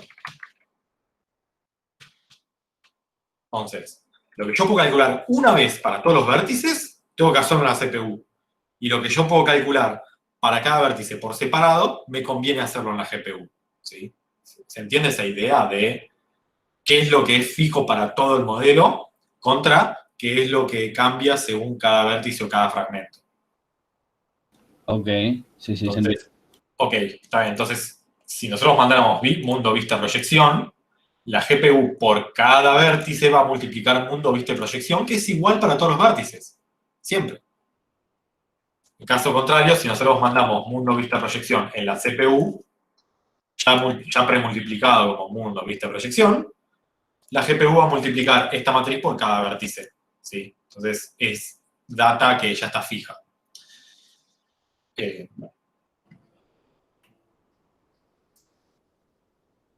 Así sucede para cada cosa que nosotros podemos precalcular en la CPU. Caso contrario, o sea, en la CPU no podemos hacer esta multiplicación para cada uno de los vértices, porque de nuevo, son 80.000 vértices, y como no tenemos paralelismo para cada vértice, no nos conviene. Conviene que la haga la GPU. Esto es muy poderoso a nivel computacional. Claro. Podemos hacer un montón de cosas. Yo algo que particularmente a mí me sirve para la hora de pensar este tipo de cosas es pensar un shader como una función, ¿sí? Y ver en el cual tenemos como entrada el input y todo lo demás son constantes. Si yo puedo sacar las constantes y calcularlas afuera, mucho mejor, ¿sí? Todo lo que yo pueda calcular en la CPU, que sea constante para todos mis puntos, mejor. Si no es constante para todos mis puntos, ahí ya tengo que calcularlo dentro del shader. Exactamente, o sea, como dice Javi. Bueno, vamos a mostrar otras cosas. Estos son los valores que yo estoy recibiendo en mi vertex buffer, que son posición, color y colores de textura por ahora, ¿no? Yo quiero recibir otro. Es mi vector normal, ¿sí? Se define así, esta es la semántica, normal 0. Y quiero sacar el vector normal. Por ahora tomen que no vamos a usar la matriz normal. No la vamos a usar porque no estamos ni rotando ni escalando. Deberíamos usarla. Vamos a dejar de multiplicar los vértices. Ya vamos a volver a los vértices y lo vamos a propagar así como viene. Entonces me entra la matriz normal en el vértice y me sale la matriz normal en el vértice, así como viene. A mi fragmento va a llegar este vector normal. ¿Sí? Genial, ahora tenemos el vector normal. ¿Qué podemos hacer con un vector? Pusiste output y output de arriba. Era output y input, ¿no? Muchas gracias.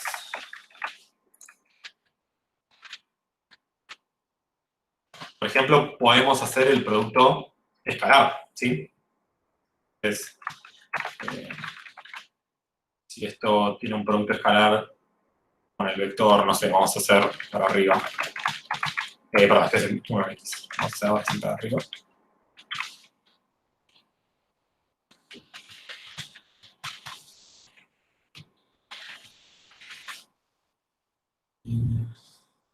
Y no me importa esto. Tomamos este producto escalar y podemos multiplicarlo por este color. ¿Qué va a hacer esto?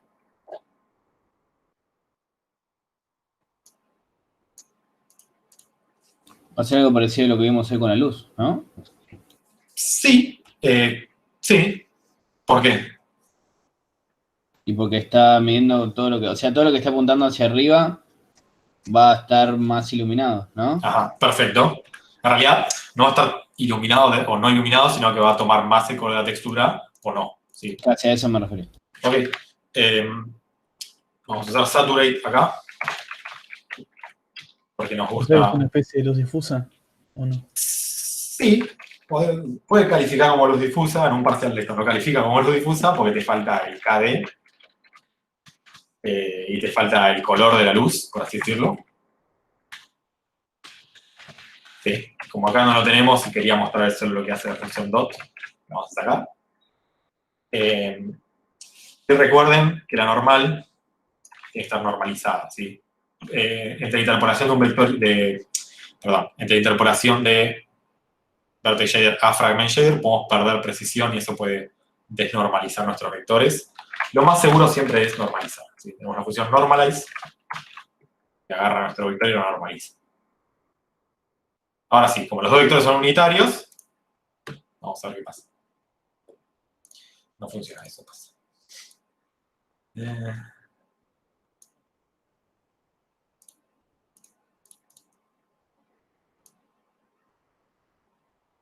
Bueno, por suerte, esta pestaña es muy amigable.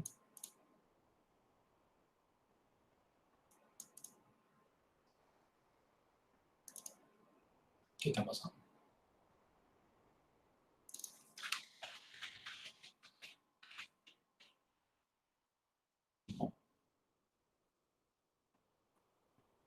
Si usan el Content Builder de Monovein van a poder ver los errores, ¿sí?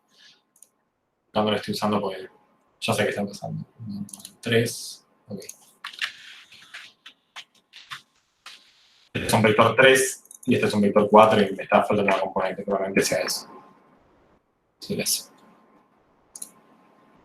Bueno, sí, no es una luz difusa, pero según qué tan alineadas estén las normales hacia arriba, es que estamos tomando más o menos de la textura. Sí. Es como si tuviera un foco exactamente arriba, más o menos. Sí, no lo podemos llamar así porque no tenemos color de la luz y no tenemos coeficiente KD, pero sí, más o menos. Sería un foco blanco, si querés verlo de alguna manera. También puede ser un foco blanco, sí. En realidad, el concepto clave acá es entender que no hay focos, que no hay luces de verdad, sino que lo que estamos haciendo es simulando cosas que quedan más o menos iluminadas. Entonces, a la larga, si tenés una luz o no, o sea, si nos vamos a plantear el modelo Phong, sí vamos a tener la idea de luz, pero ahí lo que tenés es un vector y un par de colores. ¿Sí? Entonces acá sí, lo estamos iluminando de arriba, no. Claro, pero no hay un modelo que sea una luz, sino que Claro. modificamos los colores de la textura.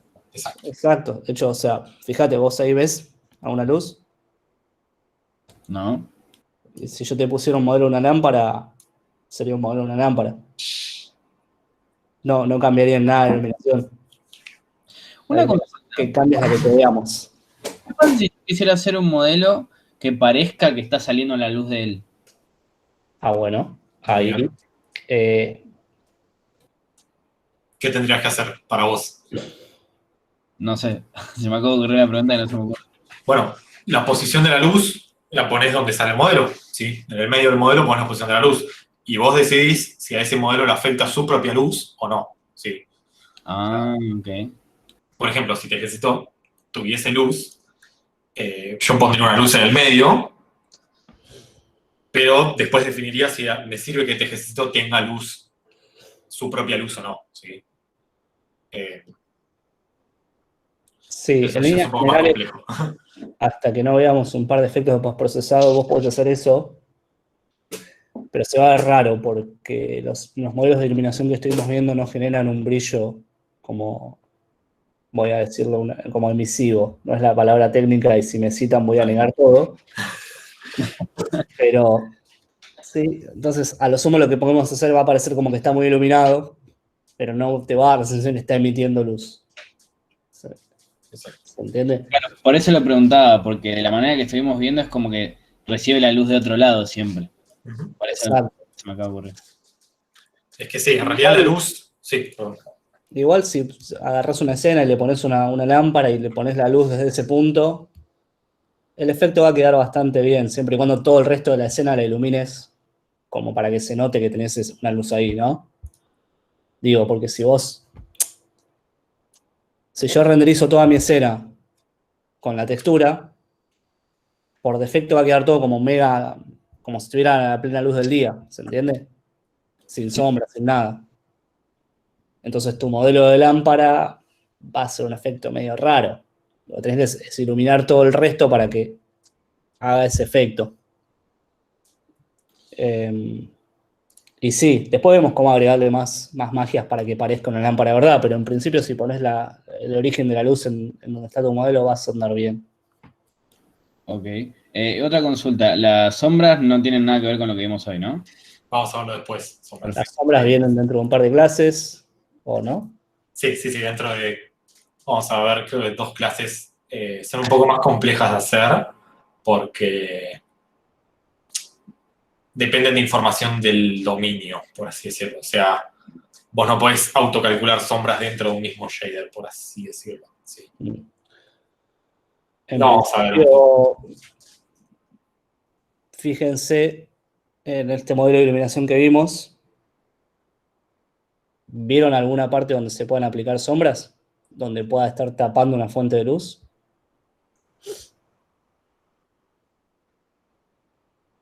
No, en ningún lado.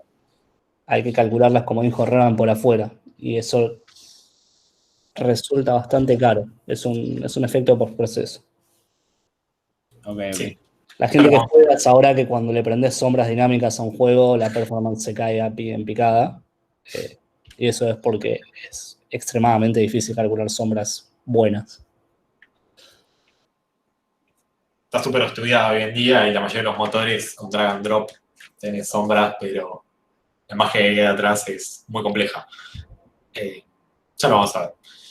Una ¿Qué pregunta. más? Sí, Una cosa me confundió un poquito. Ahora nosotros vimos un solo modelo. Pero si vos tenés varios en una Sí. habitación cerrada, ponerle una luz ahí en el techo, arriba en el medio. sí, Y decís, obviamente todos esos modelos querés que sean afectados por esa misma luz. sí. Entonces, ¿cómo tenés ese valor de la posición de esa luz? Todavía no vimos, o sea, todavía no mostré el shader de fondo. Ahora voy a mostrar. O sea, ahora vamos a ver eso.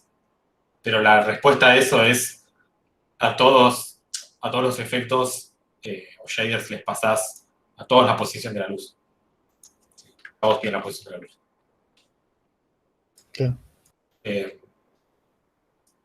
Y claramente cada uno tiene su KA, KD y KS y shining es distinto según el material que tengan. Claro, Bueno. volviendo a esto, lo voy a machacar todo el tiempo hasta que me odien por decirlo. La luz es un vector y un color.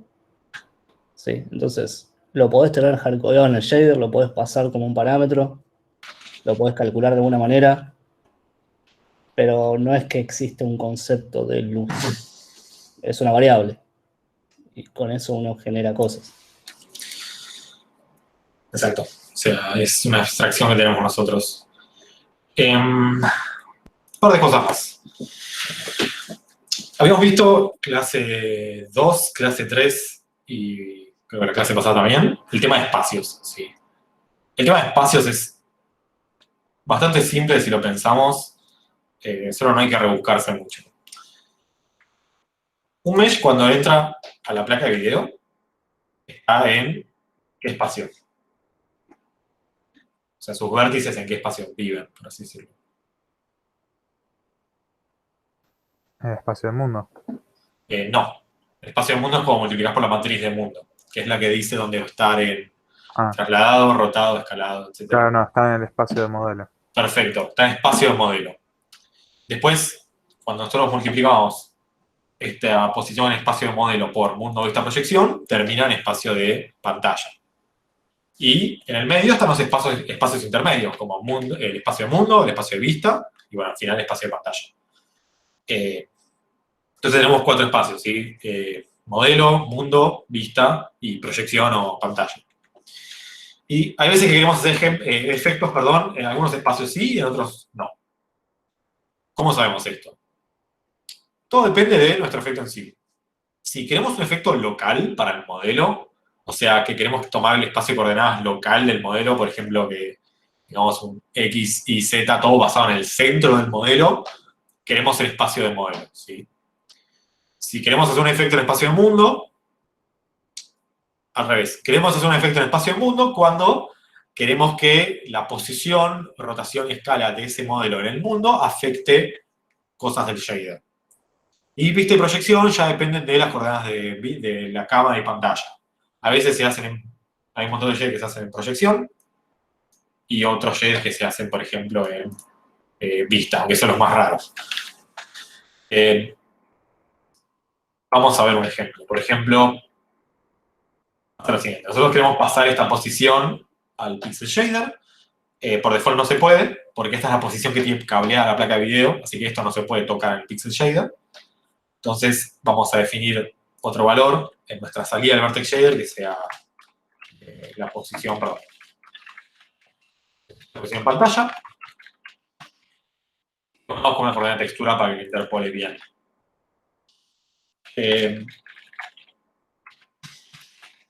Esto es literal output position. Ahora tenemos nuestra posición en pantalla. Y acá podemos hacer cosas con la posición en pantalla, ¿sí? Por ejemplo, vamos a multiplicar por la posición en pantalla.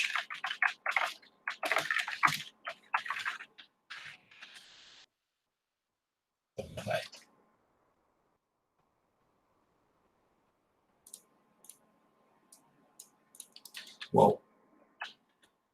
Es que si yo muevo la cámara, mueven estos valores. ¿Sí? ¿Por qué? Porque estos valores de posición, ¿sí? Cada fragmento ahora tiene una posición, están dentro de mis valores de pantalla. ¿Qué quiere decir? Que va desde 0 en la izquierda a ancho de pantalla en la derecha y de 0 a alto de pantalla en el eje Y, ¿sí? Entonces, todo está en relación a mis coordenadas de pantalla.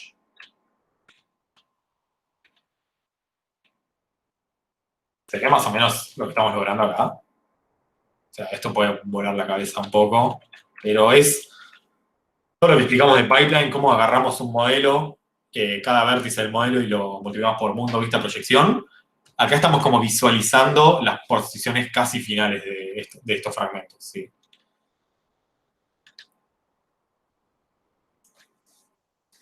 Estas coordenadas de pantalla. Hay veces que queremos hacer efectos sin coordenadas de pantalla.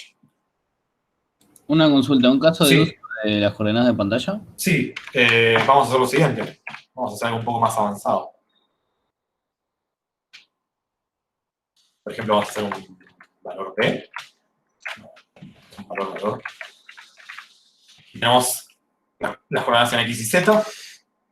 Pero en vez de tomar las coordenadas en X y Z, vamos a hacer valor mínimo entre X y valor mínimo entre Y Z. Esto lo que va a hacer, ejemplo, un poco de matemática, fraccionario, position. Esto lo que va a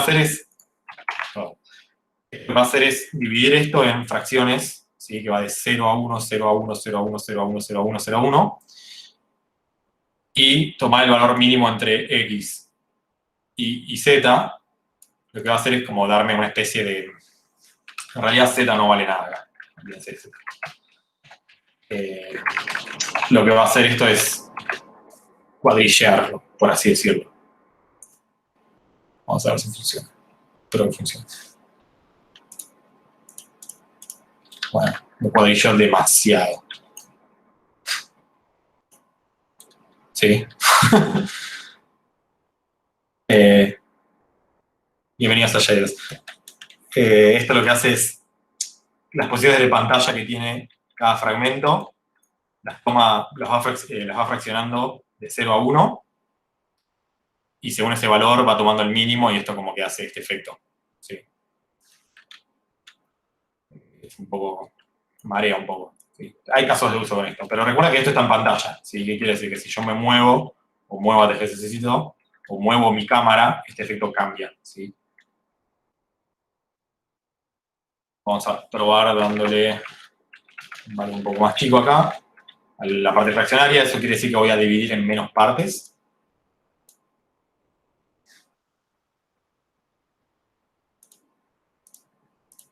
Bueno, ahí estamos. Ahora se ve un poco mejor.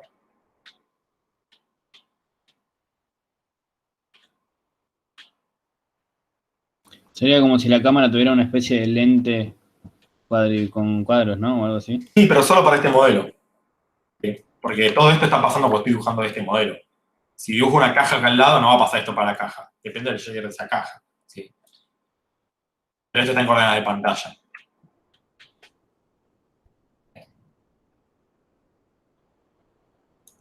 Hasta ahora lo más útil de entender coordenadas de pantalla es darse cuenta cuando un shader de un modelo está laburando en las coordenadas erróneas.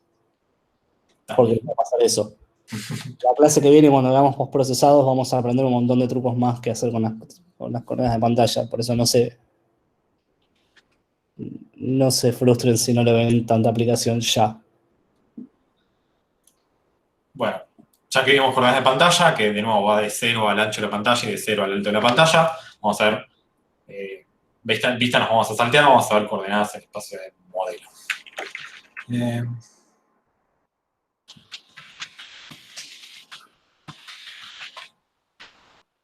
Vamos a verlo mejor en mundo, porque de esa manera vamos a poder apreciar algunas cositas.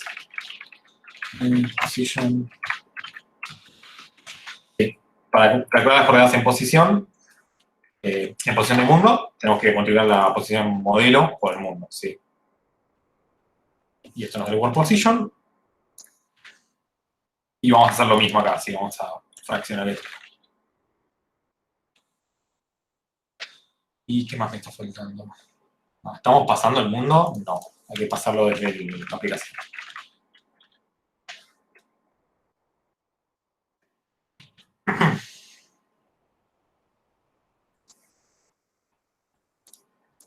Bueno, ahora este cuadrillé está en mundo, ¿sí? ¿Qué quiere decir? Esto depende de la rotación, traslación y escalado que tiene este mesh, pero no depende de la cámara, ni la vista, ni nada. Yo me muevo y esto se respeta.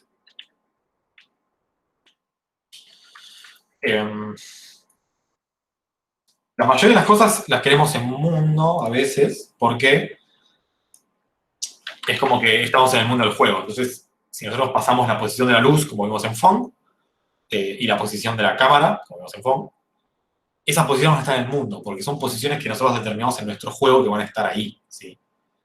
No es como un espacio local que tiene la luz o la cámara, sino son espacios, todo eso va a estar en el juego que yo diseñe, que va a tener una posición, una escalada, una rotación, y todo va a estar en su espacio de mundo. Para eso sirve el espacio de mundo. De hecho, vamos a ver qué pasa si antes de ¿cómo se dice? Antes de multiplicarlo por todas nuestras matrices, qué pasa si hacemos de nuevo de la onda y movemos los vértices. Fíjense. Esto pasa porque estas posiciones están en mundo, ¿sí? O sea, quiere decir que son posiciones fijas en el mundo del juego, en donde estamos aplicando esta operación. Si nosotros queremos que estas posiciones sean locales al modelo, tenemos que hacerlo en espacio de mesh, ¿sí? Y espacio de mesh es simplemente así como nos viene el vértice.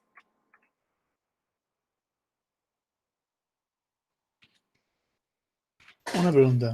Sí. ¿Está mal querer plantear animaciones o traslaciones con este método?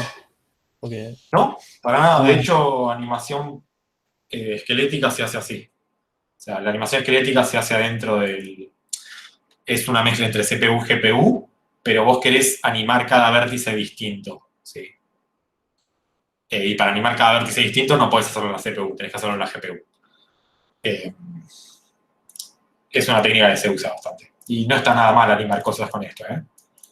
A menos que tu transformación sea uniforme para todos los vértices, está bien hacerlo así. O sea, si vas a trasladar todo el mesh como estamos haciendo acá, no uses esto, porque esto es más costo, tiene más costo computacional.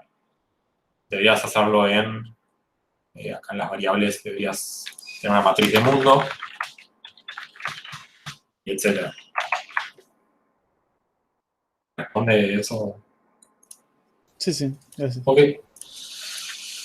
Bueno, vamos a ver si esto funciona. En Mesh Position, ahora está en posición está en mundo de Mesh, o del modelo.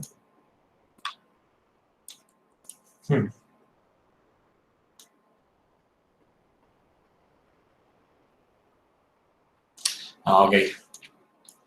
Si hiciéramos esto al final, esto no se animaría. Pero como estamos haciendo al principio y modificando los vértices antes, sí se va a animar. Pero bueno, vamos a dejar esto de lado por ahora.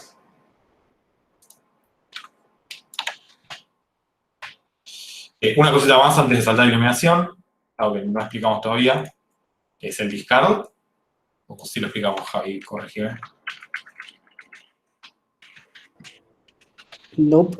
Ok, discard. Discard es una función de la placa de video y quizás una de las pocas justificaciones para usar el if. Discard es una operación que lo que hace es descartar el fragmento. Si solo se usa en el pixel shader, no podemos descartar vértices.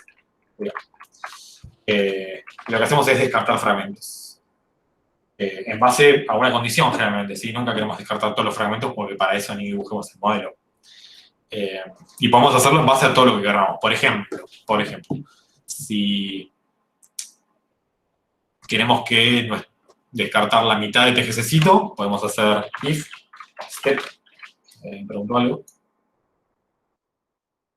No, esto no usa backface cooling. Justamente el ejemplo de backface cooling, el backface cooling pasa en la parte de vértices. Esto pasa en fragmento. Acá descartás un píxel, ¿sí? o n píxeles, según en cuál estés ejecutando esto. Ahora lo vamos a ver mejor. Step, la posición del mesh, por ejemplo, vení y 0. ¿Qué hace esto?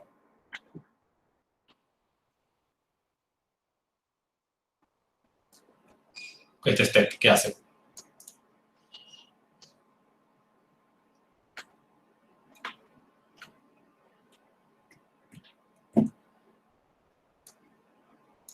Bueno, descarta todos los fragmentos que estén, cuyo valor n sea menor o igual a 0. Sí, así ahora tenemos este ejercicio con un cacho de pierna cortado, un cacho de los dedos también. Fíjense que esto no corta por triángulo, ¿sí? Esto corta por píxel.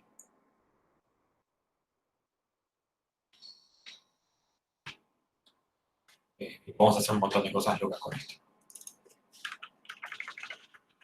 Por ejemplo, podemos animarlo.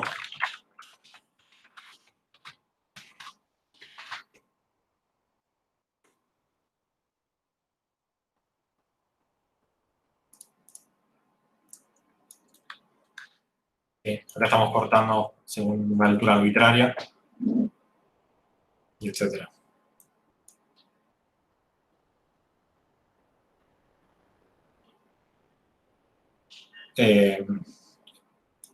De nuevo, si tienen que usar discard, van a tener que usar if, porque si no van a descartar todos los fragmentos. O sea, no hay forma de usar discard sin if. A menos que esté así solo, pero está mal. ¿Cuentas con esto? Así cerramos esto y vamos a Blink-Phone. Lo explicamos rápido y ya estamos.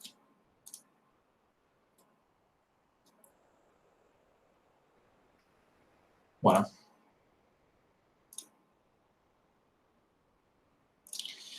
Blink-Phone.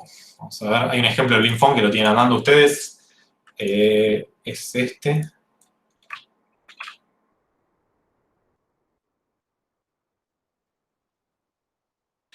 Sí, acá está el far plane.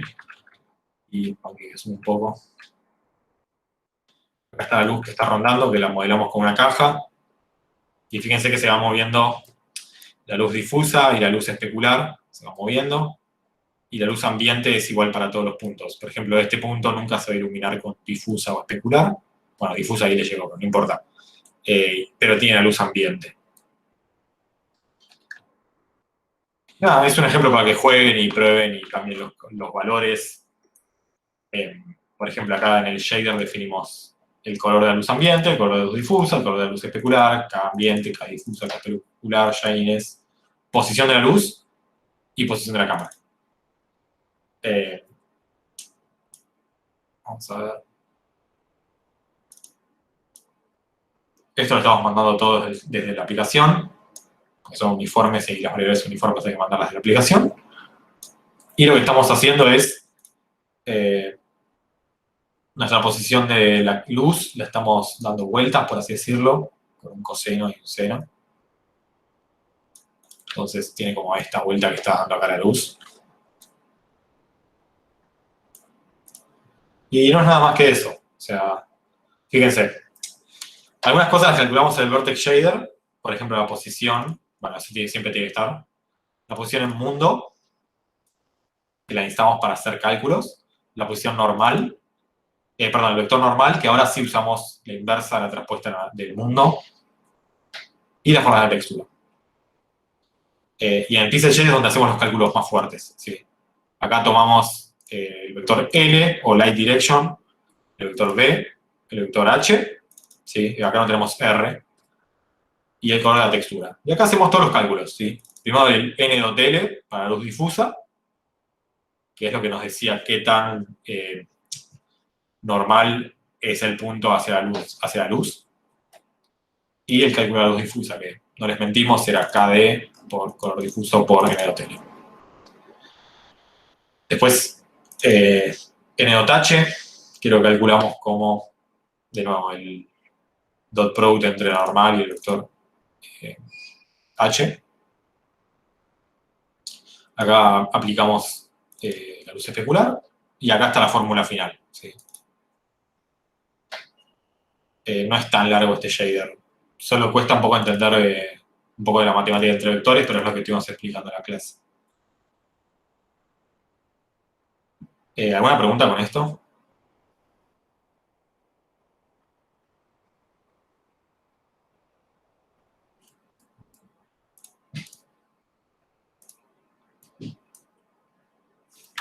Igual ustedes pueden revisarlo, jugar con los colores de las luces, es una sola.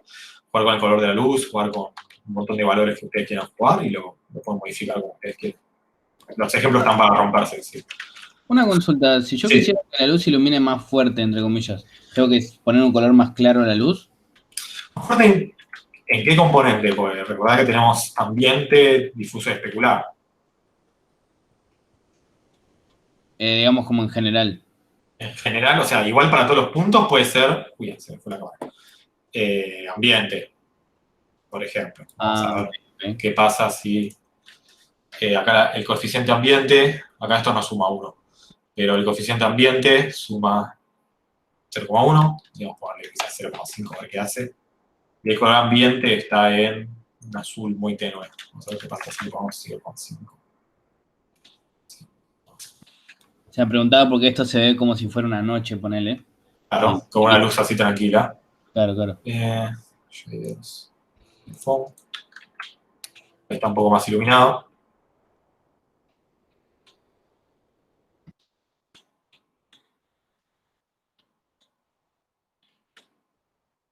Siempre podemos hacer que estos valores, que los K sean 1, si queremos que la luz sea más aditiva o parezca de día.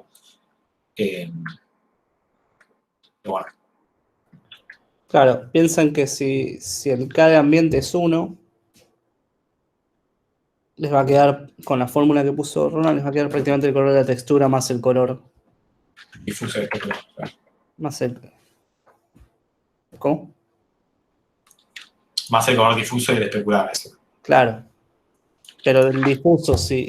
O sea, yo estoy planteando el punto base sin que le pegue la luz derecha, ¿no?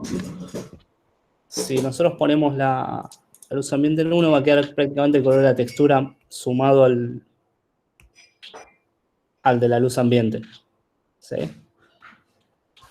Y luego cuando le pegue la luz, la teñiremos de algún otro color. El color especular está muy fuerte, esto parece metal.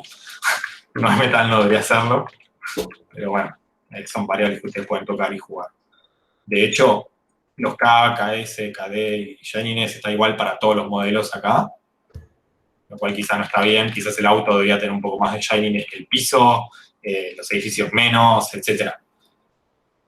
Son valores que ustedes pueden tocar, modificar como ustedes quieran. Otro problema que tiene este ejemplo es que tiene que es bastante cúbico. ¿Sí? Quizás en el ejemplo de WebGL sea un poco mejor, pero bueno. Quizás en los árboles también sea un poco mejor el tema del difuso. ¿Preguntas con esto? Ah, sí, el Z-File.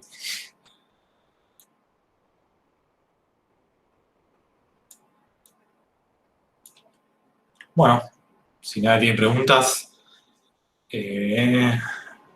no sé qué más. Practiquen shaders, de nuevo toquen todo lo que tengan que tocar en base a shaders. Está el Basic Example en Samples, pueden tocarlo, pueden hacer lo que ustedes quieran. Practiquen, vean shaders que les guste, traten de implementarlos.